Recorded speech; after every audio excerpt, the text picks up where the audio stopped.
मुंबई ही मराठी माणसाची आहे. मुंबईत मराठीच चालणार असा नारा अनेक नेते देत असतात. मुंबईची भाषा गुजराती असं कुणी म्हणतं तर कधी मुंबईची भाषा हिंदी असं कुणी म्हणतं. त्यावरून अनेकदा वादही निर्माण झाले. आता याच वादाला नवी फोडणी मिळाली. ती प्रताप सरनाईक यांच्या एक वक्तव्यानं. मुंबईची बोलीभाषा हिंदी असल्याचं वक्तव्य प्रताप सरनाईकांनी केलं आणि त्यावरून आता राजकारण चांगलंच तापलंय. पाहूयात यावरच लोकशाही मराठीचा हा स्पेशल रिपोर्ट.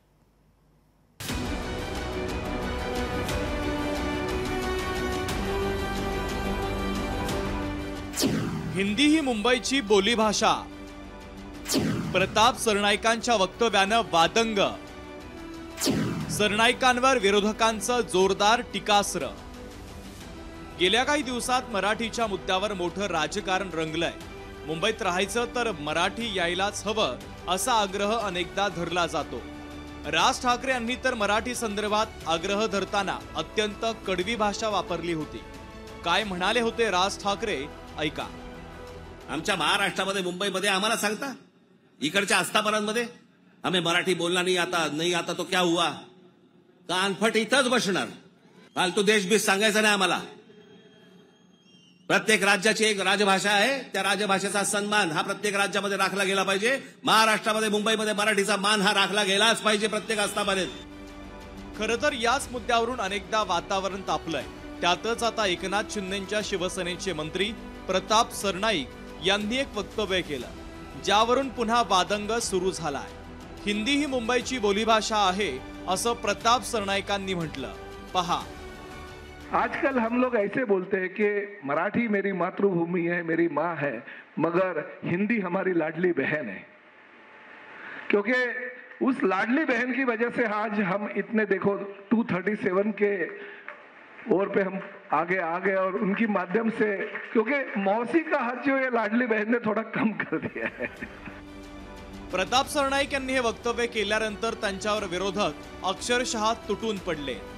बाळासाहेब ठाकरेंनी जी शिवसेना स्थापन केली हिंदू हृदय सम्राटांनी, ही मराठी माणसाच्या उद्धारासाठी, कल्याणासाठी, त्याला स्वाभिमानानं मराठी म्हणून जगता यावं आणि मराठी भाषेचा सन्मान राहावा हा जो विचार आणि भूमिका आहे मराठी संदर्भातली, हीच तुमची मुख्य भूमिका आहे का? देश की सबसे ज्यादा बोली जाने वाली जबान हिंदी है. मैं अपनी बात करें इंडिविजुअल, देश में एक भाषा और ऐसी होना चाहिए जो कश्मीर से कन्याकुमारी तक कोई भी व्यक्ति कहीं जाए बोल सके उसको. मैं आसाम में यहाँ आया तो मुझे मराठी जानना जरूरी है, ठीक है, मराठी सीख लिया, लेकिन एक भाषा ऐसी होना चाहिए मेरे ख्याल से कि जो देश में चले वो भाषा है हिंदी.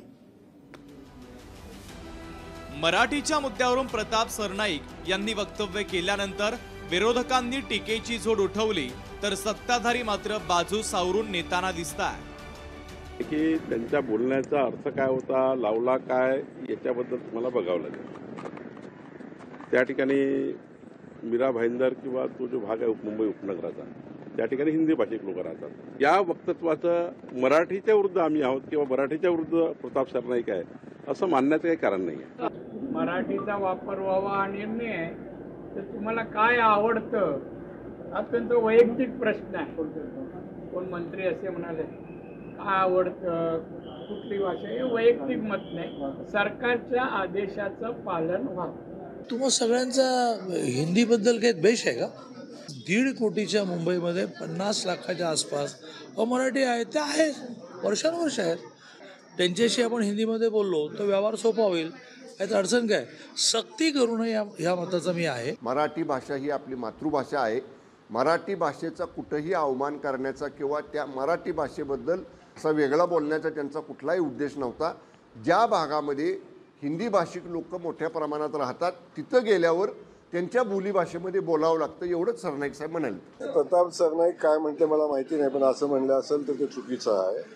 आपल्या दृष्टीनं महाराष्ट्रामध्ये मराठीच ही एक नंबरची भाषा आहे, आमची मातृभाषा आहे आणि मराठीला आपल्या राज्यामध्ये अनन्यसाधारण महत्त्व आहे आणि आम्ही त्या विचाराचे आहोत. शिवसेनेचा जन्मच मराठी माणसावर होणाऱ्या अन्यायाला वाचा फुटावी यासाठी झाला. बाळासाहेब ठाकरे यांनी तर संपूर्ण आयुष्यभर मराठी माणूस आणि मराठीच्या मुद्द्यावरच आक्रमक भूमिका घेतली. त्यानंतर उद्धव ठाकरेही मराठी भाषेचा आग्रह धरत असतात. राज ठाकरेंची महाराष्ट्र नवनिर्माण सेना तर अनेकदा मराठीच्या मुद्द्यावरून रस्त्यावर उतरली आहे. अगदी मनसेनं अनेकदा खळखट्याचा इंगा देखील दाखवलाय. असं सगळं असताना शिवसेनेच्याच एका मंत्र्यानं म्हणजेच प्रताप सरनाईकांनी मुंबईची बोलीभाषा हिंदी असल्याचं वक्तव्य केल्यानं अनेकांनी आश्चर्य व्यक्त केलंय. तर त्यावरून राजकारण देखील आता चांगलंच तापलंय. आता यावरून येत्या काही दिवसात आरोप प्रत्यारोपांच्या फैरी झडत राहणार अशी चिन्ह दिसताय. ब्युरो रिपोर्ट, लोकशाही मराठी.